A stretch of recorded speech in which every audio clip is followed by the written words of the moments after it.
업계에서 나온 이야기가 카카오에 대해 좀 과하게 이야기하자면 뭐랄까 덩치나 몸은 성인인데 정신은 뭐 중학생이나 고등학생 정도 되는 게 아닌가, 대중 감수성이나 커뮤니케이션 능력이 좀 떨어진다 뭐 이런 비판을 하고 있는데 이거는 좀 카카오가 곱씹어야 될 그런 부분이라고 생각을 합니다.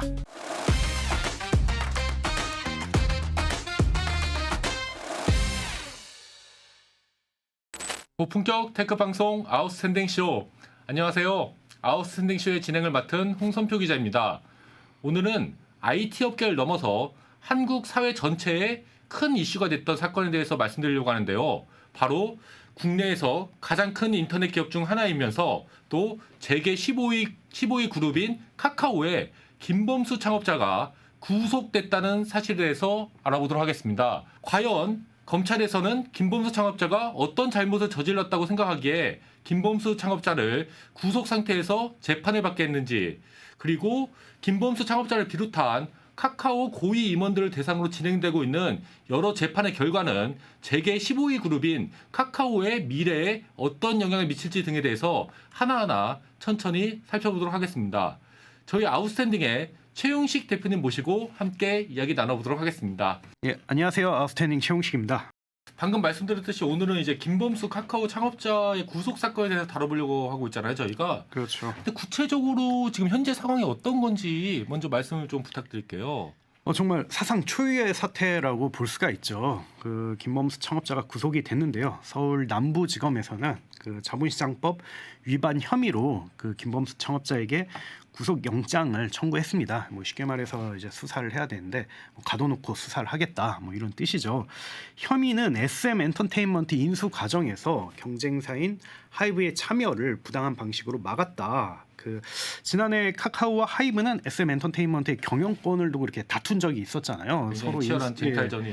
하기 위해서. 근데 당시 하이브는 SM 엔터테인먼트에 대해서 주가 12만 원으로 공개 매수를 실시했습니다. 이게 보통 일반적이고 좀 합법적인 방식이죠. 근데 카카오는 이걸 좀 무력화하려고 주가를 인위적으로 12만 원 이상 이렇게 띄웠다는 거예요. 그래가지고 일종의 뭐 시세 조정을 했다는 것인데 당시 업계에서는 굉장히 좀 이야기가 많았습니다. 카카오가 왜 저렇게까지 할까? 뭐 그때는 이제 시세 조정은 잘 몰랐고 사람들이 어쨌든 모든 그런 정황이라든지 증거를 봤을 때 그 카카오가 매우 공격적으로 인수를 하려고 한다는 건 다 느껴졌거든요. 그래서 그때 나온 이야기가 카카오가 자회사, 핵심 자회사인 카카오 엔터테인먼트의 상장을 이렇게 시켜야 되는데 상장을 시키려면 목표 밸류에이션을 한 10조에서 20조 원 이렇게 보고 있었어요. 근데 이게 자체적인 힘만으로는 이제 불가능하다는 거죠. 그래서 우리나라에서 엔터테인먼트 업계에서 가장 상징적인 회사인 SM을 이렇게 가져가야지만 그 자회사인 카카오 엔터테인먼트를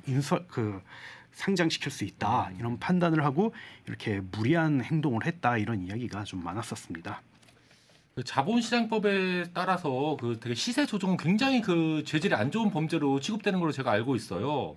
그런데 지금 이제 구속되신 분은 이제 김범수 창업자잖아요. 그렇죠. 그 얘기는 검찰이 봤을 때, 그러니까 수사기관이 봤을 때는 김범수 창업자가 이런 시세 조정에 직접적으로 연루돼 있다. 그렇죠. 이렇게 보고 있는 거 아닌가요, 검찰이 지금? 예, 맞습니다. 그렇게 검찰은 보고 있고요. 이게 어떻게 시세 조정을 했냐면 배재원 전 카카오 투자총괄 대표가 뭐 직접적으로 본인이 한 건 아니고 본인이 이제 알고 있었던 사모펀드 운용사 대표에게 이제 부탁을 했어요. 좀 비싸게 사달라. 그래서 인위적으로 이렇게 끌어올려 달라. 이렇게 부탁을 한 것으로 알려졌고 이 과정에서 김범수 창업자의 지시, 승인 여기까지는 아니더라도 묵인 이렇게까지 있는 것으로 보고 있습니다. 그래서 이걸 뒷받침할 수 있는 그런 증언이 한 가지 나왔는데 배재현 그 대표가 이제 공판에 증인에 나선 사람이 이준호 카카오 엔터테인먼트의 그 이준호 그 투자 전략 부문장이에요. 근데 이 사람이 이렇게 증언하기로는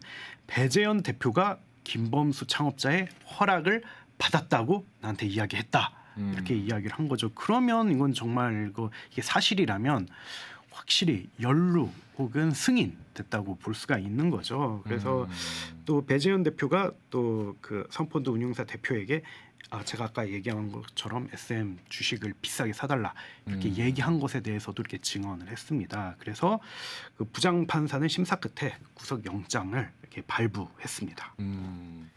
이게 좀 그 상당히 이제 좀 이례적인 일인 것 같아요. 왜냐면은 그동안 뭐 다른 대기업 총수나 뭐 그 일가는 구치소도 가고 그렇죠. 감옥도 가고 그랬긴 했는데 이렇게 약간 IT 기업 오너 총수가 이렇게 구속된 거는 거의 제가 못 본 것 같거든요. 그렇죠. 뭐 사기나 뭐 예. 이런 좀 작은 벤처 회사들이 뭐 아, 사기치고 예, 이래서 그렇죠. 가는 건 예, 예. 있는데 정말 규모화에 성공한 이런 IT 기업이 제게 가는 15위잖아요. 제게 그렇죠. 15위. 예, 가는 건 거의 없죠. 왜냐하면 일단 역사도 짧고 네. 그리고 인식적으로 약간 신주류라는 그런 인식이 있거든요. 그리고 뭔가 좀 그 우린 좀 더 깨끗한 것 같고 그렇죠. 예, 뭐 그런 식으로 홍보도 많이 했었잖아요. 그렇죠. 재벌의 새로운 대안이다. 뭐 이런 이야기도 있어서 그런 이런 적이 없었는데 그 정말 최후의 사태가 이렇게 좀 나타났고 무엇보다도 보통은 문제가 있어도 불구속된 상태에서 이렇게 수사를 예, 받는 게 예. 일반적인데 구속 상태에서 이렇게 수사를 예. 받는 건 굉장히 이례적인 거거든요. 그래서 좀 사유를 보니까 증거 인멸과 도망에 대한 우려다라고 이렇게 나와 있습니다. 아 근데 원래 예. 원래 구속 자체가 그 증거 인멸과 그 도주의 우려가 있을 때만 사실 구속시킬 수 있는 거잖아요. 법적으로는. 그렇죠. 그래서 뭐 그렇긴 한데 근데 예. 이게 그 사실 명색이 IT 대기업 총수인데 그런 사람이 정말 도망을 갈까? 해외로 나갈까? 뭐 이런 그것도 이제 약간 상식적으로 좀 안 맞는 걸 수 있고 그리고 이미 지금 수사 시작한 지 몇 달이 지났고 여러 번 언론 예, 보도가 예, 나왔는데 지금 돼서야 이 증거 인멸을 할까 뭐 이런 의구심이 있었어요. 그래서 많은 사람들이 이거는 진짜 이례적이다 뭐 이렇게 판단을 하고 있습니다. 그래서 저희 아웃스탠딩 기고자인 강정규 변호사에게 의견을 물어봤는데요. 좀 그분이 이야기하는 거는 첫 번째로는 판사가 아마 김범수 창업자에게 어느 정도 유죄 심증이 있는 것으로 저지를 나쁘게 보고 있다는 거죠. 예, 그렇게 있기 때문에 이제 오케이 한 게 아니냐 그런 의견을 줬고 그리고 뭐 도주 우려를 적시한 거는 뭐 사안이 중대하면 아무리 대기업 총수라도 이렇게 해외로 뜰 수도 있는 거고 그리고 뭐 증거 인멸 우려를 적시한 거는 검찰이 이렇게 수사를 해보니까 분명히 약간 그럴 수 있는 정황 증거 뭐 이런 게 발견될 수 있었다는 거예요. 그래서 이 모든 것을 고려했을 때 판사가 이렇게 발부했다고 이렇게 이야기를 했습니다. 제가 방금 뭐 이 질문 드린 게 많은 분들이 이미 알고 계시겠지만 원래 우리나라 법에 따라서 재판은 불구속 상태에서 받는 게 원칙인 거잖아요. 그렇죠. 불구속이 원칙이고 구속은 좀 이례적인 건데 근데 구속을 시킬 때는 그 사유가 법에서 얘가 이제 증거 인멸을 할 우려가 상당히 높고 그 도주할 우려가 상당히 높다. 법에서는 이렇게 그렇죠. 이 두 가지 사유를 충족할 때만 두 가지 사유 중 한 가지 이상을 충족할 때만 이제 구속을 시킬 수 있는 건데 방금 이제 제가 용식님께 여쭤봤던 거는 그래도 카카오 그 창업자고 그런데 이 사람이 과연 도주를 할까 증거인멸을 한다고 볼 수 있을까 근데 이제 그런 것 때문에 또 사람들이 많이 놀라워했다는 거잖아 이례적이라고 하고 그렇죠. 근데 사실은 방금 제가 말씀드린 그 법리적 이유 증거인멸과 그 도주의 우려 외에도 현실적으로 좀 구속영장이 발부될 수 있었던 좀 현실적인 이유가 있을까요? 그렇죠.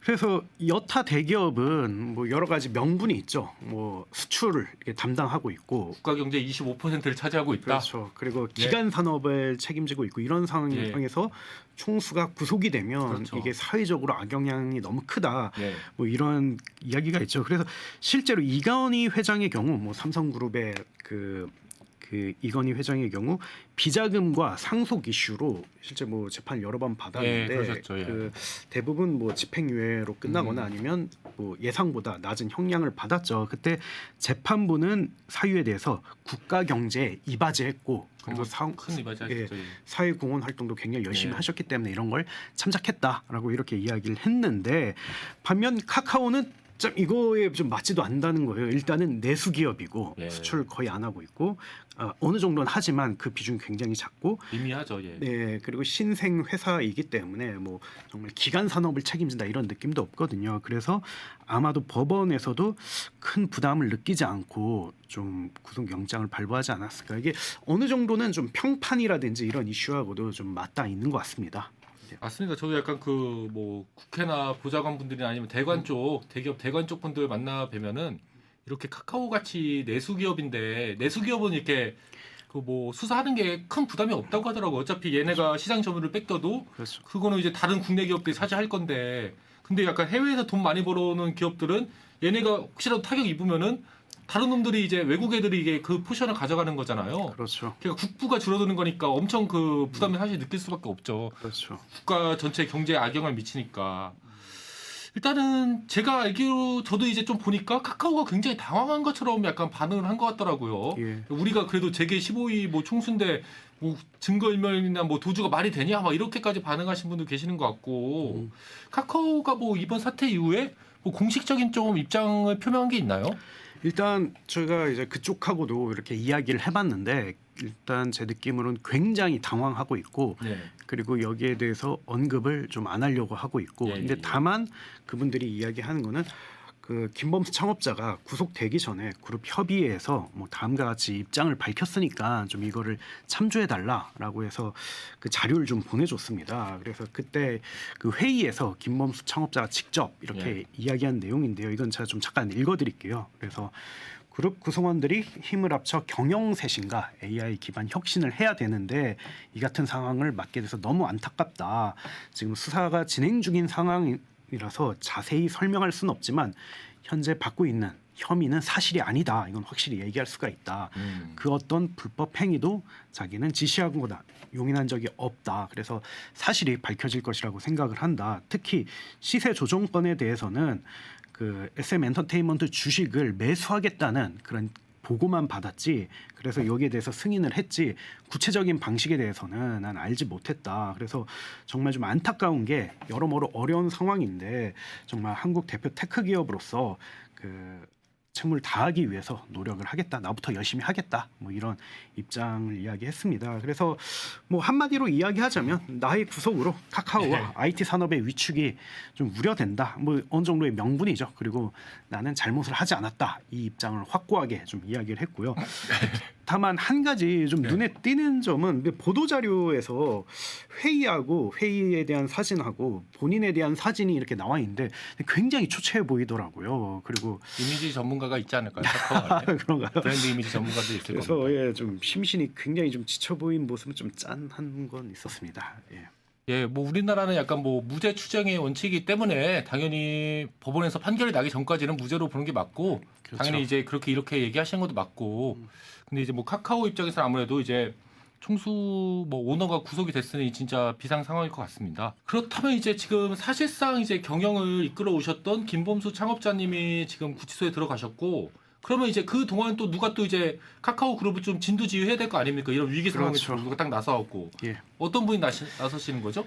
전문 경영인이 해야겠죠. 지금 네, 그렇죠. 예. 예, 정신아 대표가 얼마 전에 선임이 됐는데 그 대표이사로 선임이 됐는데 그렇게 뭐 오래되지 않았습니다. 그렇죠. 그래서 뭐 그분이 이제 키를 쥐고 이분의 이제 진두지 아래서 그 공백을 최소화하겠다는 게 카카오의 입장입니다.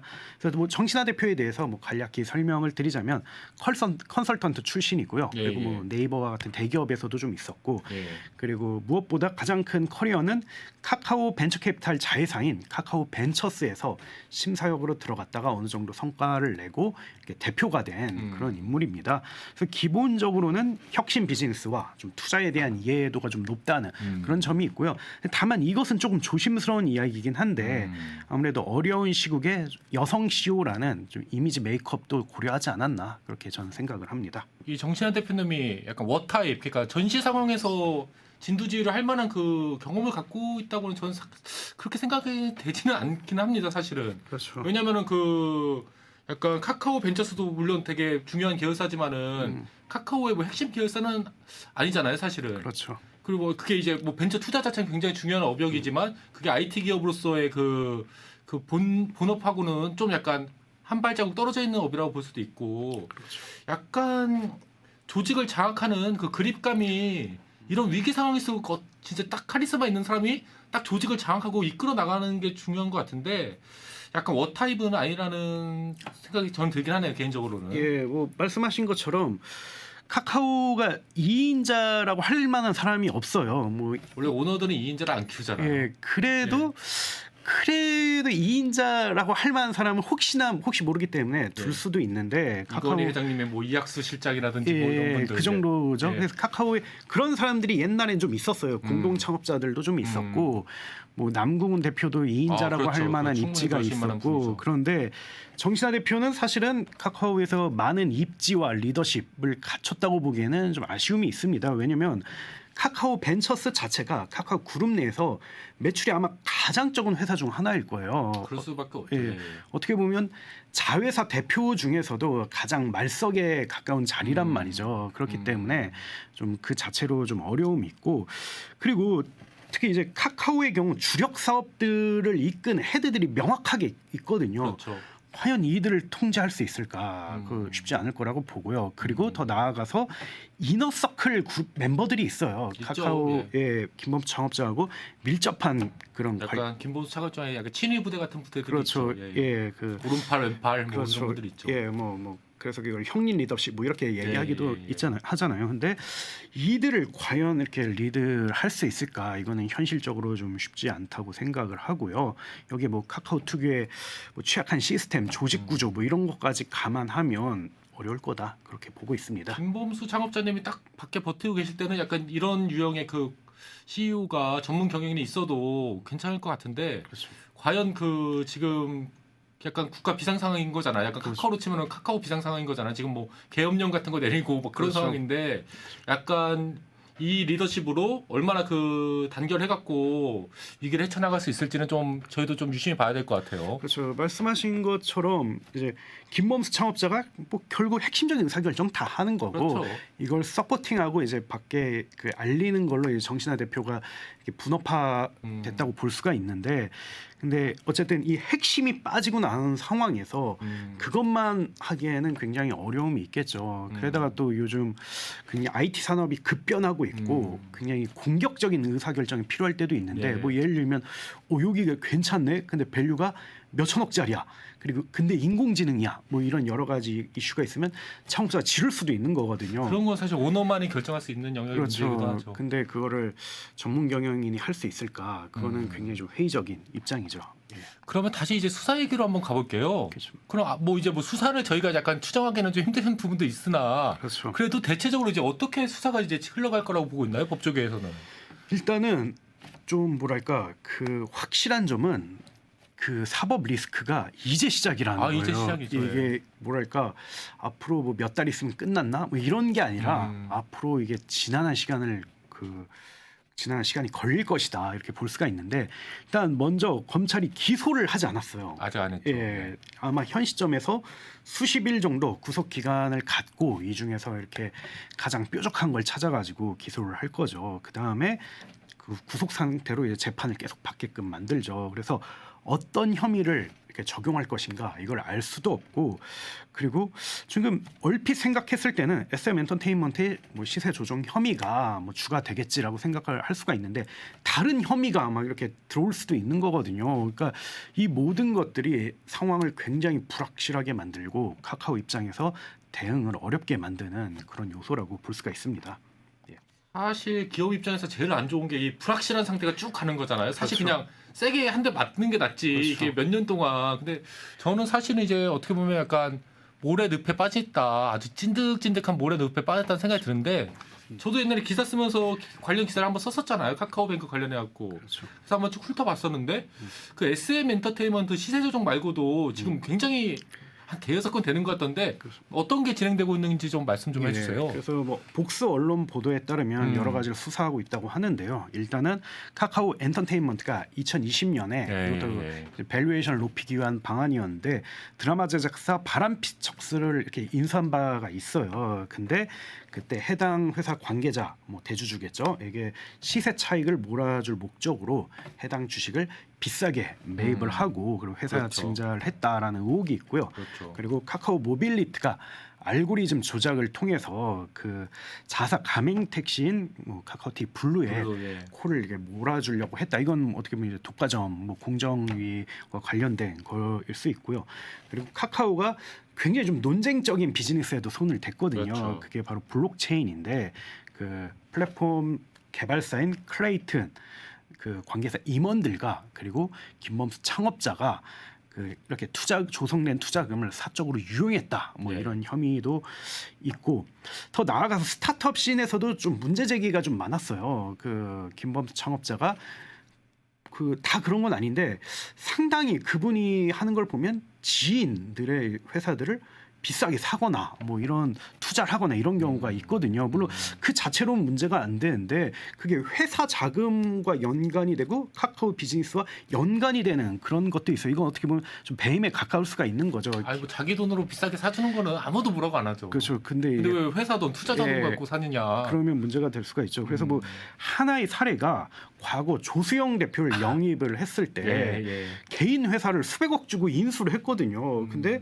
조수영 대표의 개인 회사가 뭐 카카오와 그렇게 연관이 있는 비즈니스가 아니었어요. 매거진비 말씀하시는 거죠? 뭐 그런 것도 있었고 뭐 여러 가지 네, 브랜드업을 많이 하셨죠. 네, 뭐 부동산 회사가 가장 컸던 걸로 기억이 납니다. 근데 카카오는 온라인 기업이잖아요. 근데 카카오가 왜 그런 걸 하냐라고 해서 이거는 뭐랄까 그 개인적인 관계 때문에 회사 돈을 쓴 게 아니냐 이런 이야기를 많이 들었었죠. 그래서 물론 지금까지 다 이야기한 내용이 딱 회사 이슈로 끝날 수도 있어요. 사실 뭐 예를 들면 카카오 모빌리티 이슈는 그냥 회사의 문제로 이제 끝날 수도 있는데 뭐 제가 이야기한 뭐 투자권이라든지 이런 거는 김범수 창업자와 또 이게 직접적인 관련이 있을 수도 있는 거거든요. 그래서 이게 정말 이것까지 그 다 고려하면 굉장히 사법 리스크가 커질 수가 있다 이렇게 볼 수가 있습니다. 아직 기소도 안 했고 1심도 가고 2심도 가고 대법도 가고 그렇죠.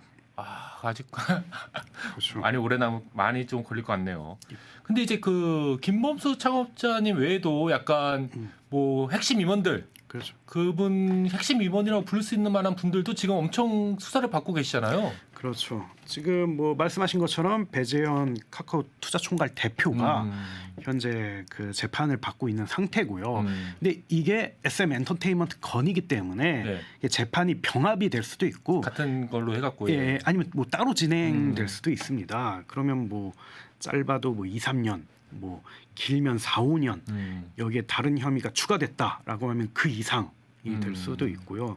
그래서 해당 기간 동안 뭐 카카오의 당연히 뭐 역동성은 급격하게 줄어들 수밖에 없고 본사는 물론 뭐 수많은 자회사에도 타격을 주겠죠. 왜냐하면 지금 뭐 영업에 모든 걸 다 쏟아도 이게 모자른데 리걸 리스크에 이게 대응을 해야 되고 그리고 사업 확장이라든지 뭐 이런 걸 이렇게 의사결정을 내려도 엄청 눈치를 보면서 이렇게 내릴 수밖에 없는 거잖아요. 그래서 이게 비즈니스적으로 굉장한 악영향을 미치지 않을까 생각을 합니다. 네. 약간 그 카카오뱅크도 좀 봐야 될 것 같아요. 예. 김범수 창업자나 카카오 고위 임원들이 아까 얘기했던 뭐 시세 조종 혐의 같은 걸로 그 이제 사법적인 그 처벌을 받으면은 그렇죠. 이게 카카오가 카카오뱅크 지금 갖고 있는 지분의 10%만 남기고 그걸 다 팔아야 된다는 얘기가 있더라고요. 그리고 그렇죠. 그렇게 되면은 카카오뱅크의 최대 주주가 더 이상 이제 카카오가 아닌 게 되고 왜 그런 얘기가 나오는 거죠? 이거는 약간 좀 복잡성이 있는 예, 예. 이야기인데요. 일단은 은행 특례법에 따라서 대주주가 그 최근 5년간 금융 관련 법령을 위반을 해서 벌금형 이상 처벌을 받으면 예. 말씀하신 것처럼 지분을 정리하게끔 돼 있어요. 10%까지만 남기고 나머지 정리하게끔 예. 돼 있는데 그게 뭐 어느 정도는 타당성이 있죠. 왜냐하면 금융업이라는 게 신뢰를 기반으로 하는 비즈니스고 라이센스를 필요로 하는 그런 비즈니스인데 여기에 있는 이제 대주주가 그 신뢰가 없다라고 하면 누가 그 회사를 믿고 이렇게 같이 일을 하겠어요. 그렇기 때문에 어느 정도 타당한 그런 그 것이라고 볼 수가 있는데 근데 약간 이게 복잡성이 있는 게 카카오뱅크의 대주주가 김범수 창업자는 아니거든요. 네. 그래서 카카오뱅크의 대주주가 카카오고 카카오의 대주주가 김범수 창업자이기 때문에 이걸 그대로 적용하기는 좀 어렵다고 막 그렇게 이야기를 좀 하더라고요. 근데 다만 그 카카오뱅크의 그 뭐 직접적인 대주주는 아니더라도 실질적인 소유주가 누구냐라고 하면 그러면 김범수 창업자일 수가 있거든요. 그래서 이게 약간 이제 법리적인 그런 검토를 받아야 되긴 하지만 상당한 리스크로 뭐 이렇게 그 자리 잡고 있다고 볼 수가 있죠. 제가 옛날에 이 기사를 써갖고 제가 보충 설명을 좀 드리면은 근데 자본시장법이라는 그런 데는 양벌 규정이라는 게 있어요. 양벌 규정이라는 거는 그 회사에 어떤 회사의 고위 임원 당연히 김범수 창업자는 당연히 들어가는 거고 총수니까 그렇죠. 고위 임원이 형을 받으면은 법인도 똑같이 비슷한 류의 그 형을 내리는 그런 규정이 있어요. 그걸 양벌 규정이라고 해요. 약간 그렇죠. 자연인도 처벌하고 이 법인까지 같이 처벌하고 그렇기 때문에 김범수 창업자와 그 고위 임원들이 처벌을 받게 되면은 카카오 법인도 처벌을 받게 되는 거거든요. 그렇죠. 그러면 카카오 법인은 카카오뱅크의 그 대주주잖아요. 그렇죠. 그렇기 때문에 이거를 이제 박탈당할 수 있다. 지분 다 팔아야 될 수 있다. 사실 지금 카카오가 그 2대 주주보다 겨우 딱 한 주만에 갖고 있거든요. 그렇죠. 그 완전히 그 이제 팔게 되면은 카카오뱅크는 더 이상 이제 카카오가 아닌 거죠. 그렇죠. 그래서 뭐 말씀하신 것처럼 카카오 입장은 뭐 김범수 창업자가 대주주가 아니기 때문에 이건 안 속한다 이렇게 이야기를 하고 있긴 한데 말씀하신 양벌 규정도 있고 그리고 또 실소유주라는 개념도 있기 때문에 이게 충분히 뭐랄까 이제 논파될 수 있는 그런 거라고 볼 수가 있죠. 앞으로가 더 첩첩산중이라는 평가가 많이 있잖아요. 카카오의 앞날이. 그렇죠. 일단은 지금 현 정부하고의 관계도 그렇게 좋지는 않아 보여요. 그렇죠. 네. 그래서 뭐 여기에 대해서도 이제 카카오 그 입장 한번 들어봤는데 당연히 뭐 직답은 피하죠. 뭐 정부와 안 좋습니다 이렇게 얘기할 수는 없으니까 뭐 그런데 업계에서는 다들 알고 있죠. 아 좋지 않다라는 걸 알고 있는데 그래서 뭐 검찰뿐 아니라 뭐 공정위, 금융위가 카카오를 타겟하고 굉장히 많은 그런 집중적인 조사와 견제를 하고 있거든요. 그리고 저도 이들 관계자의 이야기를 전원으로 들었는데 굉장히 그 비판적인 스탠스라고 내부 그 분위기를 이야기하더라고요. 그리고 뭐 심지어 그 윤석열 대통령이 카카오를 딱 지목해서 여기는 횡포를 부리고 있고 그리고 부도덕하다 이렇게 비판을 했으니까 뭐 당연히 뭐 금융이나 공정이나 검찰이나 행정부 소속이니까 뭐 공격적으로 나올 수밖에 없겠죠. 그래서 뭐 여기에 대해서 뭐 여러 가지 의견이 가능할 것 같아요. 그래서 뭐 어떤 분들은 아 이게 정부가 어떻게 딱 카카오라는 회사를 찍고 공격하는 게 맞냐 뭐 이런 이야기도 그 할 수도 있겠지만 근데 또 대신에 카카오가 그만큼 약점이 많고 뭐랄까 문제가 많다는 해석도 가능한 거거든요. 그래서 어떻게 보면 정부 입장에서는 뭐 주기적으로나 아니면 어느 정도 이게 기업들이 그 나쁜 짓을 하지 않도록 이렇게 기강 잡기를 해야 되는데 그러라고 정부가 있는 거죠. 그렇죠. 네. 그중 카카오를 딱 지목한 거고 카카오가 그렇게 지목된 것은 그만큼 약점이 많고 문제가 있었기 때문에 그렇기 때문에 이거를 뭐 아주 나쁘게만은 볼 필요는 없을 것 같습니다. 저는 사실 약점이라는 표현보다는 잘못이라는 표현이 더 맞지 않나는 개인적인 생각인데 뭐 업계에서도 평판이 별로 그렇게 좋지는 않은 것 같아요. 일단은 뭐 소액 주주분들도 별로 카카오에 대해서 요즘은 긍정적인 감정을 갖고 계신 분이 찾기 굉장히 힘든 것 같고. 그렇죠.